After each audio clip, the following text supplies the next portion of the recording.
Sering mengalami situasi seperti ini? Jangan gundah, jangan resah. Ada sejumlah cara mengatur keuangan di tanggal tua. Berikut beberapa strategi yang bisa Anda coba agar tidak merana jelang akhir bulan nanti. Mengatur keuangan agar tidak merana di masa tua adalah salah satu aspek penting dalam perencanaan keuangan personal.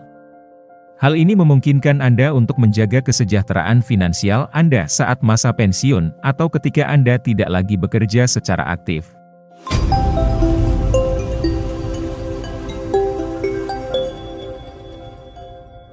Nomor 1.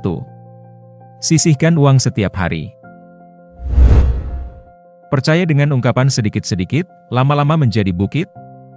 Dan Anda bisa untuk mencobanya.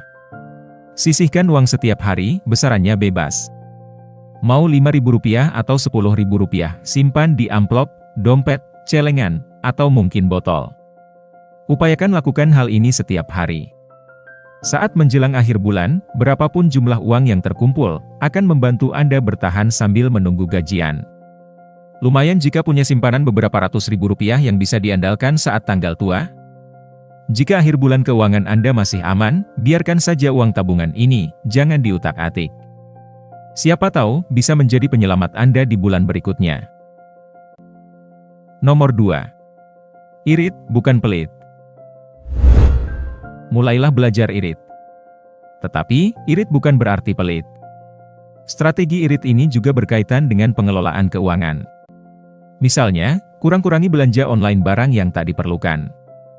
Atau, biasakan membawa bekal setiap hari agar pengeluaran untuk jajan bisa dikurangi. Tahan keinginan berbelanja saat keinginan tinggi, bukan berarti tak jajan sama sekali, tetapi jika budgetnya bisa dikurangi, kenapa tidak? Sisihkan uang yang bisa Anda hemat sebagai dana darurat, yakni tabungan khusus untuk kebutuhan mendesak. Nomor 3. Jangan bergantung pada satu keran. Ada yang bilang, jika ingin tenang, jangan hanya mengandalkan sumber keuangan dari satu keran, alias satu sumber. Jangan hanya mengandalkan gaji, misalnya. Jajaki pekerjaan atau bisnis sampingan selain pekerjaan utama. Dengan demikian, jika yang satu tak mengalir deras, masih ada keran lainnya yang mengucur. Banyak celah yang bisa dimanfaatkan. Misalnya, berbisnis online. Bagi Anda yang punya kemampuan atau hobi menggambar, desain, dan lain-lain, cobalah menawarkannya secara profesional. Pemasukan dari hobi ini bisa menjadi keran kedua bagi Anda. Nomor 4. Hindari utang. Jangan sampai berutang dalam kondisi terdesak. Karena berutang akan menambah beban keuangan Anda di kemudian hari. Bagaimana mengantisipasinya? Anda sudah mulai harus berpikir untuk berinvestasi yang bisa Anda cairkan sewaktu-waktu saat membutuhkannya. Salah satu pilihan yang bisa Anda jajaki adalah reksadana. Keuntungan yang didapatkan bisa lebih besar daripada deposito, dan jika mengikutinya hingga jatuh tempo, Anda akan mendapatkan imbal balik hingga 100%.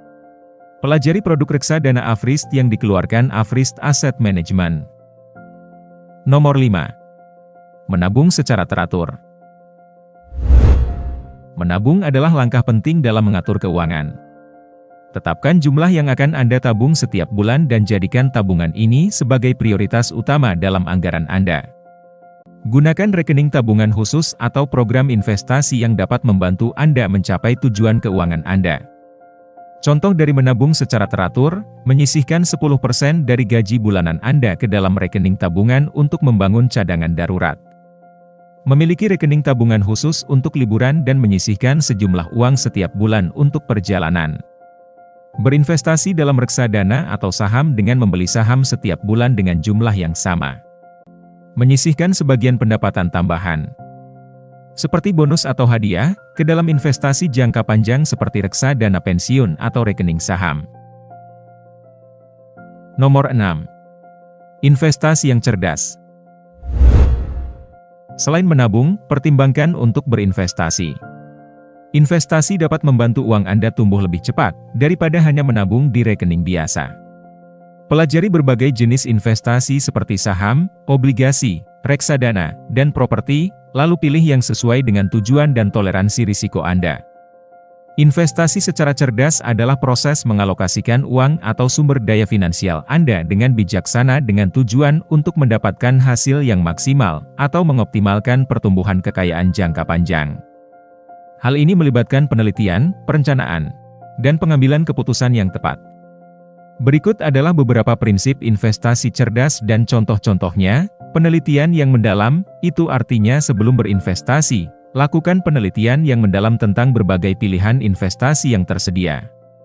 Misalnya, jika Anda ingin berinvestasi di saham, pelajari perusahaan-perusahaan yang memiliki potensi pertumbuhan yang kuat dan fundamental yang baik. Nomor 7. Perencanaan pensiun. Perencanaan pensiun adalah aspek kunci dalam mengatur keuangan.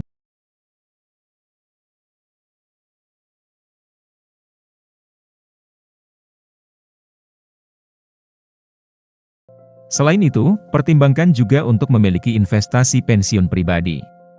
Perencanaan pensiun dalam keuangan adalah proses merencanakan bagaimana Anda akan mengatur sumber daya keuangan Anda untuk memenuhi kebutuhan keuangan Anda setelah pensiun.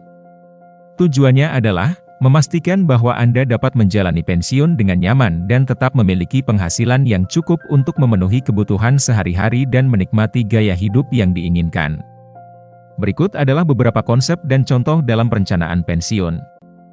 Sebagai contoh, menetapkan tujuan pensiun, itu artinya, identifikasi target finansial Anda untuk pensiun, termasuk perkiraan biaya hidup bulanan atau tahunan yang Anda inginkan setelah pensiun. Misalnya, Anda mungkin ingin mempertahankan 70% dari penghasilan bulanan saat ini setelah pensiun. Yang kedua, menghitung kebutuhan dana pensiun. Tentukan berapa banyak uang yang perlu Anda kumpulkan untuk mencapai tujuan pensiun Anda. Ini melibatkan menghitung biaya hidup bulanan Anda dan mengalihkannya dengan jumlah tahun yang diharapkan Anda akan hidup setelah pensiun. Nomor 8. Disiplin dan sabar. Salah satu kunci sukses dalam mengatur keuangan adalah disiplin dan sabar. Tidak selalu mudah untuk menahan diri dari pengeluaran impulsif atau mengubah rencana Anda. Tetapi dengan konsistensi dan kesabaran, Anda dapat mencapai stabilitas finansial yang Anda inginkan di masa tua. Disiplin dalam mengatur keuangan merujuk pada kemampuan dan kebiasaan untuk menjalankan rencana keuangan Anda dengan konsisten, tepat waktu, dan sesuai dengan aturan yang telah Anda tetapkan. Ini melibatkan beberapa aspek, termasuk, yang pertama, mengendalikan pengeluaran. Disiplin keuangan mencakup kemampuan untuk mengontrol pengeluaran Anda agar sesuai dengan anggaran yang telah Anda tetapkan. Ini berarti menghindari pengeluaran impulsif atau melebihi batas anggaran yang telah ditentukan. Yang kedua, menyimpan dan berinvestasi. Disiplin juga mencakup kemampuan untuk menyisihkan sebagian pendapatan Anda untuk tabungan dan investasi. Ini membantu Anda membangun kekayaan, menghadapi kejutan finansial, dan merencanakan masa pensiun yang lebih baik. Nomor 9. Hindari pinjaman pada masa pensiun. Usahakan untuk tidak mengambil pinjaman besar setelah Anda memasuki masa pensiun. Hal ini dapat mengancam stabilitas keuangan Anda di masa tua dan menambah beban keuangan yang tidak diinginkan. Hindari pinjaman pada masa pensiun bermaksud menghindari pengambilan pinjaman atau utang besar ketika Anda telah memasuki masa pensiun. Hal ini penting karena pada saat pensiun, pendapatan Anda cenderung menurun atau bahkan stabil tanpa penghasilan aktif seperti gaji. Dengan menghindari pinjaman,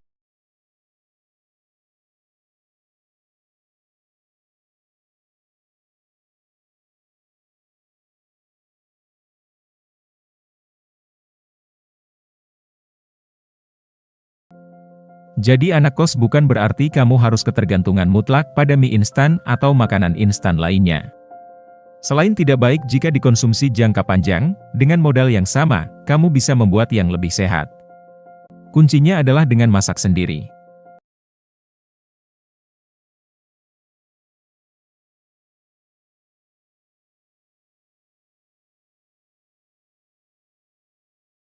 Makanan yang dibeli.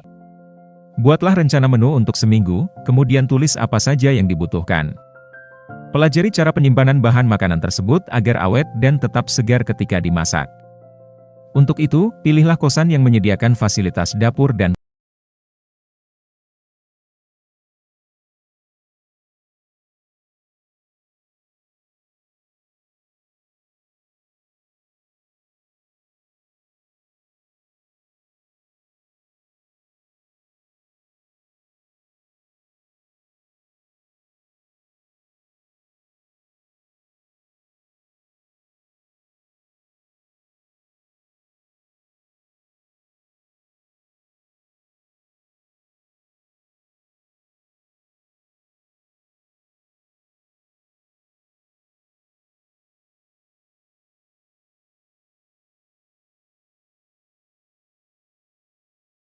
untuk menambah satu pos yang tidak kalah penting, yaitu premi asuransi kesehatan. Meski masih muda dan cenderung segar bugar, risiko sakit mungkin saja terjadi. Asuransi kesehatan akan melindungi keuanganmu ketika membutuhkan biaya untuk berobat. Tabungan yang sudah susah payah dikumpulkan, malah dipakai untuk membayar tagihan rumah sakit. Nomor 12. Membuat rencana anggaran. Begitu kamu menerima uang, segera bagi menjadi pos-pos besar atau pengeluaran rutin. Misalnya jika uang bulananmu 3 juta rupiah, artinya dalam sehari kamu memiliki jatah 100 ribu rupiah dengan asumsi dihabiskan semua. Dari 100 ribu rupiah tersebut, tetapkan 50 ribu rupiah sebagai uang makan harian. Jika pengeluaran makan hari ini lebih dari nilai tersebut, maka seharusnya mengurangi uang makan di hari berikutnya. Sisanya bagi lagi menjadi pengeluaran rutin seperti untuk transportasi, pulsa, dan membayar listrik. Nomor 13. Belanja cerdas.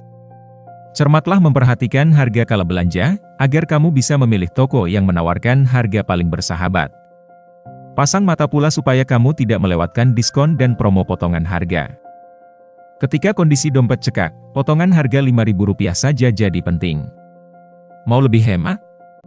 Kamu juga bisa mengajak teman kos belanja bareng, karena barang yang dibeli dalam partai besar biasanya lebih murah ketimbang jika dibeli secara eceran.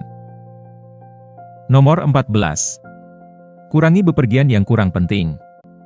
Selain menghentikan kebiasaan membeli barang yang kurang dibutuhkan, menghindari bepergian yang kurang penting juga perlu untuk dilakukan. Dalam sebulan jenis pengeluaran ada bermacam-macam. Selain makan, salah satu yang kerap menjadi pengeluaran terbesar adalah ongkos atau uang transport. Dengan mengurangi bepergian yang kurang penting, budget untuk transportasi dapat disisihkan untuk hal lain yang sifatnya lebih mendesak. Nomor 15. Sesuaikan gaya hidup. Menyesuaikan gaya hidup juga salah satu hal utama yang harus diutamakan agar keuangan Anda tidak terganggu di saat tanggal tua. Contohnya, hangout atau belanja impulsif yang tentu saja akan memperbesar pengeluaran Anda. Anda harus membuat skala prioritas dan mengurangi gaya hidup yang bersifat hedonisme agar Anda bisa bertahan hingga saatnya Anda gajian.